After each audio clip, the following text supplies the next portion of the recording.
Hello viewers, how are you all? I'm Vishnu Priya and welcome to my channel Quick Breaks. In my today's video, I'm gonna tell you how to start teaching your child. Please ये video पूरा देखिए और अगर आपको ये video अच्छा लगे तो इसे लाइक, सब्सक्राइब और शेयर भी ज़रूर कीजिए। पहली बात, हमें कभी भी बच्चों को कंपेयर नहीं करना है।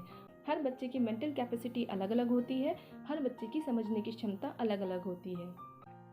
अब बात करते हैं पढ़ाई की। तो दो चीज़ें हमें ध्यान में रखनी है। उनमें से पहली ये कि बच्चे की एज क्या है, किस एज में हम बच्चे को पढ़ाना शुरू कर सकते हैं। जब बच्चा 1 साल का होता है तब से ही वो चीज़ों को समझना शुरू कर देता है, अपने आसपास के एनवायरनमेंट में देखता है और उन्हें जानने की कोशिश करता है, उसकी क्यूरोसिटी बढ़ जाती है। तो यही वो राइट टाइम है जब आप अपने बच्चे को स्टडीज़ से इंट्रोड्यूस करा सकते हो, पढ़ाना शुरू कर सकते हो। दूसरी चीज़ है आपका प्रेशियस टाइम। अब आप जो टाइम दोगे बच्चे को पढ़ाने के लिए वो 100% devoted to your child study होना चाहिए। आपको उस टाइम पे और कुछ भी नहीं करना है, सिर्फ और सिर्फ बच्चे पे ध्यान दीजिए। Only 30 minute is enough. तो आप इस 30 मिनट को 15-15 मिनट के 2 इंटरवल्स में डिवाइड कर सकते हो या फिर 10-10 मिनट के 3 ब्रेक्स में भी ले सकते हो। इससे आपका बच्चा बोर भी नहीं होगा और आप भी बोर नहीं होगे और इस लर्निंग सेशन को एंजॉय कर पाओगे।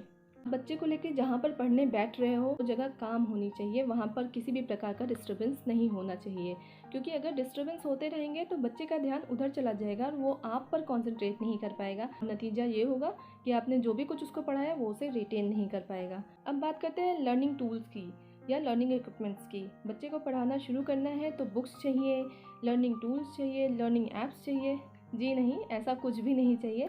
आपके बच्चे को पढ़ना जिसे शुरू करना है या जिससे उसे सीखना शुरू करना है वो ऑलरेडी आपके बच्चे के पास ही है। आपके बच्चे के टॉयज़, इनसे ज़्यादा बेहतर आपके बच्चों को कोई नहीं सिखा सकता। जैसे कि मेरे पास ये रेड बॉल है।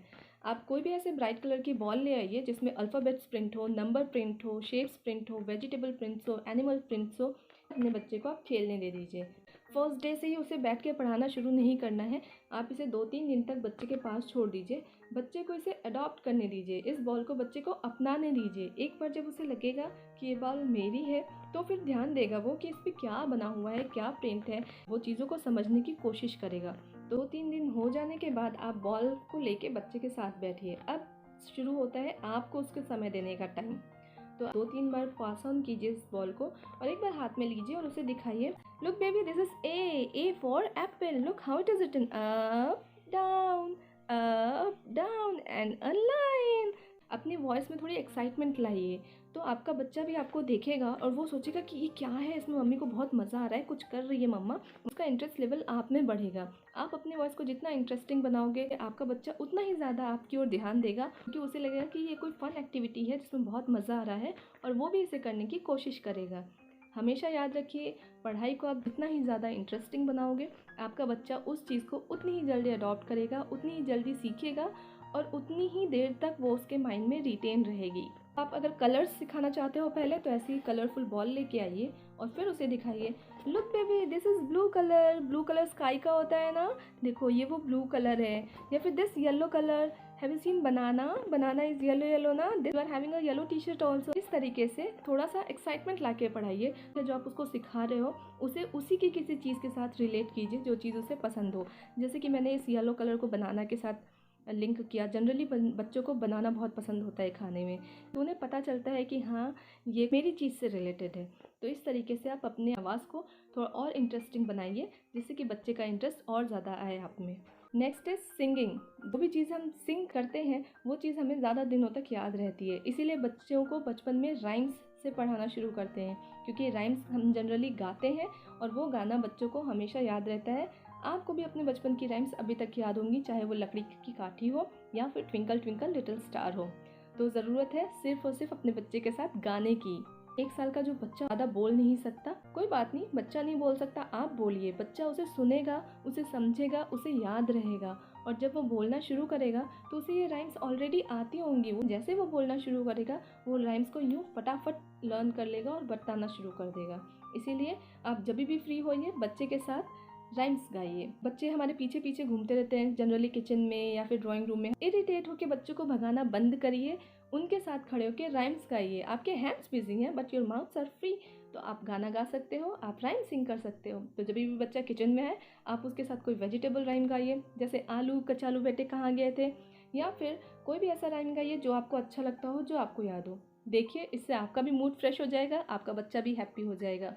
अगर आपके हैंड्स फ्री हैं तो कोशिश यही करिए कि जब भी आप राइम गाइए तो आप हैंड से एक्शन करिए उस राइम के। जैसे wheel on the bus goes round and round, मछली जल की रानी है, जीवन उसका पानी है। या फिर twinkle twinkle little star, how I wonder what you are. इस तरीके से अगर आप राइम गाओगे तो आपके एक्शन से चीज़ों को समझने लगेगा और वैसा ही एक्शन रिपीट करने लगेगा। और कई बार तो ऐसा होता है कि बच्चे अगर बोल नहीं पा रहे फिर भी वो राइम की सिंक में आके वैसे ही साउंड प्रोड्यूस करने लगते हैं। तो जब तक वो प्ले स्कूल में जाते हैं तब तक मोस्ट ऑफ द राइम्स उनको ऑलरेडी लर्न ही हो जाते हैं, तो उनका प्ले स्कूल का प्रेशर भी कम हो जाता है और बच्चे उस चीज़ को एंजॉय भी करते हैं। लास्ट चीज़ जो है वो है रीडिंग। जी हाँ, आपको अपने बच्चे के लिए रीड करना है। जब भी आप रात में सोने को जाते हैं, आपसे बेड टाइम स्टोरी सुनाइए। कोई भी एक बेड टाइम स्टोरी बुक ले आइए, जैसे लॉयन एंड द माउस और the rabbit and the lion. ऐसी स्टोरी बुक्स जो होती हैं उसमें बिग पिक्चर्स होती हैं और नीचे 1 या 2 लाइन्स लिखे होते हैं। तो आप पिक्चर से बच्चे को एक्सप्लेन कीजिए कि ये क्या स्टोरी है और स्टोरी में क्या हो रहा है। देखिए 2-3 दिन 4 दिनों के बाद आपके बच्चे में खुद ही इंटरेस्ट आ जाएगा और वो पूछने लगेगा कि मम्मा इसके बाद क्या होगा, या वो पेज को पलट के आपको बताने लग जाएगा। तो हमेशा बच्चे के लिए रीड कीजिए, क्योंकि ये बहुत अच्छी हैबिट है और रीडिंग से अच्छी लर्निंग कोई नहीं होती है। आपको मेरा वीडियो कैसा लगा कमेंट में ज़रूर बताइए।